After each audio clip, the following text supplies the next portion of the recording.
Bonjour à tous, aujourd'hui correction donc du sujet du 5 juin 2024, centre étranger.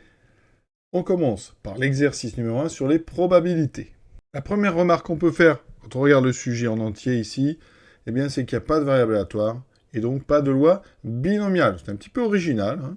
On a ici des probabilités conditionnelles avec, vous voyez dans l'arbre, un paramètre x, donc ça peut être intéressant. Et ensuite, on a des petites questions, hein, pas très difficiles, mais ça diffère, hein, de ce qu'on voit habituellement. Donc on commence par une partie A qui est l'étude d'une fonction, on appelle une fonction rationnelle, hein, c'est un quotient ici de deux expressions affines. Donc on est parti, première chose, la dérivée. Tout d'abord, un petit peu de rigueur. F est sous la forme d'un quotient, donc U sur V, avec U et V qui sont dérivables, hein, ce sont deux fonctions affines, hein, dérivables sur 0,1.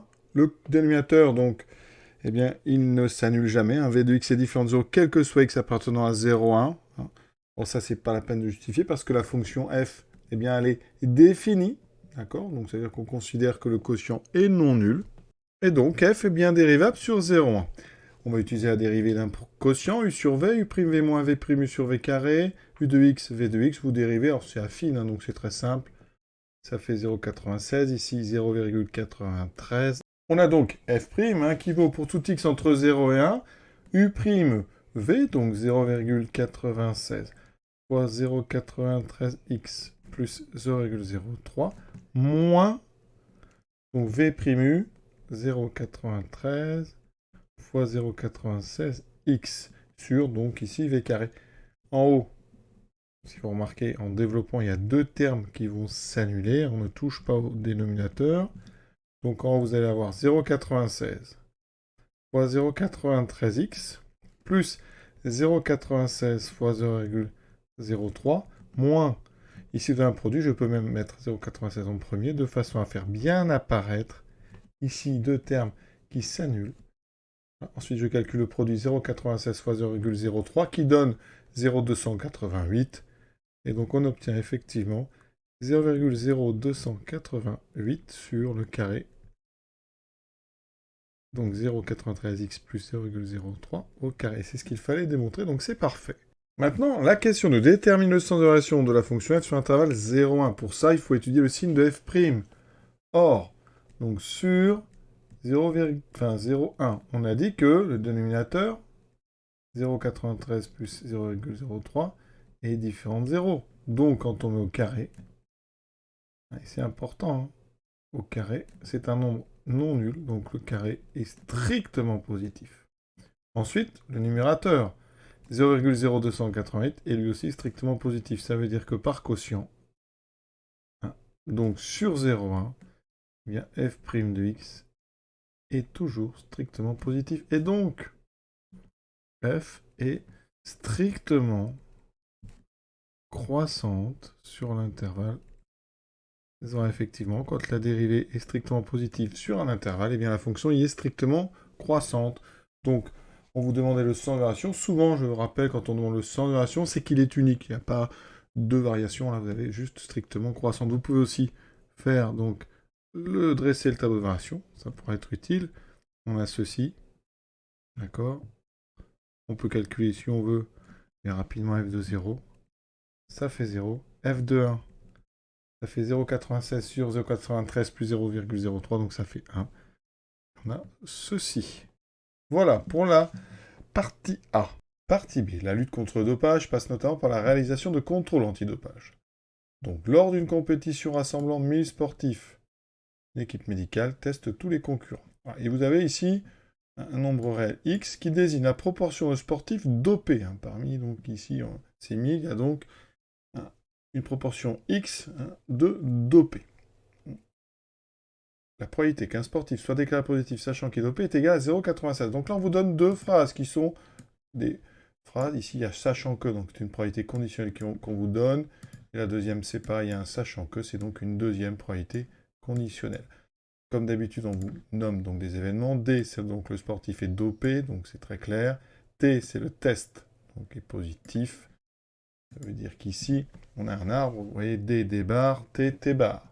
Donc je traduis la première phrase. Donc ici, probabilité qu'un sportif soit déclaré positif sachant qu'il est dopé. Donc c'est une probabilité conditionnelle sachant D. et qu'il est positif, c'est donc P de T sachant D. C'est donc 0,96 dans un arbre, c'est donc à mettre sur une branche qui va de D jusqu'à T. Et donc là, vous voyez que c'est ici, 0,96. Donc, loi ici les nœuds, la somme doit faire 1, donc ça fait 0,04. Maintenant, deuxième phrase. Probabilité qu'un sportif soit déclaré positif, sachant qu'il n'est pas dopé. Donc le contraire de dopé, c'est pas dopé, c'est donc D bar. Et là, c'est positif aussi, donc c'est P de T, sachant D bar. On sait que c'est donc 0,03. Vous allez mettre ça sur un chemin qui va de D bar jusqu'à T. Donc dans l'arbre, D bar jusqu'à T, c'est ici 0,03. Et donc complémentaire à 1, 0,97. Question de déterminer en fonction de x la probabilité qu'un sportif soit dopé et un test positif. Donc il y a un et, c'est le mot le plus important ici. Ça veut dire que vous êtes sur une intersection de deux événements. Il faut que sportif soit dopé se réalise et test positif aussi. Donc il est question ici de la probabilité donc de dopé interpositif, donc D inter T. Ça, dans un arbre, c'est la probabilité du chemin que vous parcourez en passant par D puis par T. Et la loi des probabilités, enfin dans un arbre, la loi des produits, on multiplie les probabilités qu'on rencontre quand on parcourt un chemin. Donc P de D inter T, c'est P de D fois la probabilité d'aller de D à T, c'est P de T sachant D. Ça me donne donc P de D, c'est X, fois P de T sachant D, on nous l'a donné, c'est 0,96. Donc réponse 0,96 X. Vous voyez, dans ma fonction de tout à l'heure, c'était le numérateur. Maintenant, démontrer que la probabilité de l'événement T est égale à 0,93x plus 0,03. Si on regarde dans l'arbre, T se découpe en deux. Il y a deux façons d'arriver à T, soit en passant, vous voyez, par D puis T, ou alors par D bar puis T. Alors ça, c'est ce qu'on appelle la loi des probabilités totales, ou formule des probabilités totales. Pour ça, il faut quand même rappeler que D et D bar forment une partition. Donc, forment une partition donc de l'univers. Ça veut dire, entre parenthèses, que l'intersection est vide et l'union vaut l'univers. C'est normal parce que D et D bar sont des éléments contraires. Donc ça veut dire que la loi, donc vous écrivez loi des probabilités totales, P de T va être égal à P de D inter T plus P de D bar inter T. Donc P de D inter T, on vient de le calculer, c'est 0,96x. P de D bar inter T, on va faire la même chose. On parcourt un chemin qui passe par donc D bar, et ensuite vous multipliez par la probabilité de passer de D bar à T, c'est-à-dire P de T sachant D bar. Ce qui donne 0,96x plus 1 moins x fois 0,03. On va tout développer. Vous voyez? Donc ça fait 1 fois 0,03, donc 0,03, moins 0,03x. Et on regroupe deux termes, le 96 et le 3, ça fait 0,93x plus 0,03. C'est exactement ce qu'on voulait montrer. Maintenant, pour cette question, la question 4, uniquement, on suppose qu'il y a 50 sportifs dopés donc parmi les 1000. F désigne la fonction qu'on a étudiée en partie A. Donc je rappelle quand même que f de x, c'est 0,96x sur 0,93x plus 0,03. Vous voyez, ça c'est les probabilités qu'on vient de trouver successivement. Et on veut démontrer que la probabilité qu'un sportif soit dopé, sachant que son test est positif, on a encore une conditionnelle, donc il nous faut P2. Donc sachant que, alors ça veut dire qu'on sait qu'il est positif, donc c'est P sachant T, et on veut qu'il soit dopé. Vous voyez, c'est une probabilité conditionnelle inversée. Nous, on avait D, le P de T sachant D, donc là j'utilise le cours, c'est P de D inter T, la probabilité de l'intersection sur la probabilité de la condition sur P de T. P de D inter T, c'est 0,96x. P de T, c'est ce qu'on vient de trouver, 0,93x plus 0,03. Et vous voyez qu'on retrouve exactement f de x. Or, x, c'est la probabilité de doper. Ici, on a 50 dopés sur 1000. Donc, la probabilité de D, eh bien, c'est 50 sur 1000, on simplifie, ça fait 5 sur 100, ça fait donc 0,05. Donc, ça veut dire que P de D sachant T, c'est f de x, c'est donc f de 0,05. Maintenant, on vous demande, il faut bien aller jusqu'au bout de la question, en donner une valeur arrondie au centième. Donc là, c'est la calculatrice qui va calculer. La calculatrice m'indique, vous voyez, 0,627, etc. Donc c'est à peu près, on demande au centième, donc je vais répondre 0,63. Cinquième question, on appelle valeur prédictive positive d'un test la probabilité que le sportif soit réellement dopé lorsque le résultat du test est positif. Donc ici, il faut donc, on sait que le test est positif, donc c'est la probabilité sachant T et probabilité d'être dopé. Donc c'est P de D sachant T. Ce qu'on vient de calculer précédemment, c'est en fait f de x, donc 0,96x sur 0,93x plus 0,03. C'est très important que vous arriviez à traduire les phrases. Hein. Donc dans une phrase, il faut voir quels sont les mots ici. Hein. C'est lorsque, alors lorsque ou sachant que, ou quand, hein, tout ça, effectivement, ça veut dire que vous regardez, vous savez en fait que le résultat est positif. Donc vous êtes dans une condition. La condition, c'est que le test soit positif. Donc c'est bien P, sachant T, et après on veut que le sportif dopé. Donc nous, on veut savoir à partir de quelle valeur de x cette probabilité sera supérieure ou égale à 0,9. Donc on doit résoudre f de x supérieur ou égal à 0,9. Alors là, on va avoir résolution d'une équation. On a donc 0,96x sur 0,93x plus 0,03 plus grand que 0,9. Donc comment va-t-on faire? Alors ici, on a un quotient. Alors attention, on ne peut pas toujours multiplier par ce qu'on veut. Donc ici, on va préciser qu'on peut faire un produit. On peut multiplier des deux côtés par le dénominateur. Et on va quand même le dire, c'est important, même en rouge, il faut vraiment insister dessus. Hein, on peut faire ça, car 0,93x plus 0,03 est strictement positif. Hein, d'accord, x appartient toujours donc à 0, c'est une probabilité. Maintenant ici, vous voyez, on développe, on a une équation du premier degré.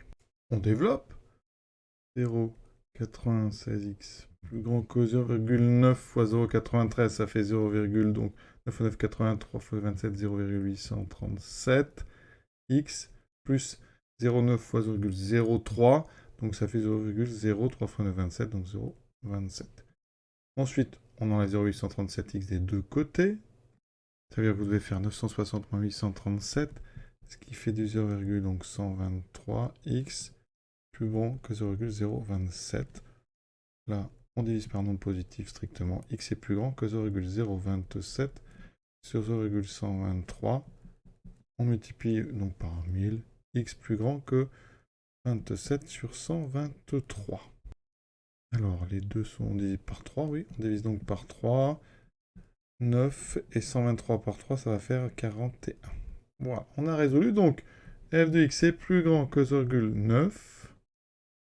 Alors, on ne va même pas mettre f de x, je vais mettre la probabilité qui m'intéresse. P de D sachant T est donc plus grand que 0,9 si et seulement si x est supérieur ou égal à 9 sur 41. On demande d'arrondir le résultat au centième. Ça donne 0,219, etc. Donc ça fait du 0,22. Donc ici, hein, la valeur prédictive positive, ce qu'on appelle en médecine la VPP, est donc supérieur ou égal à 0,9.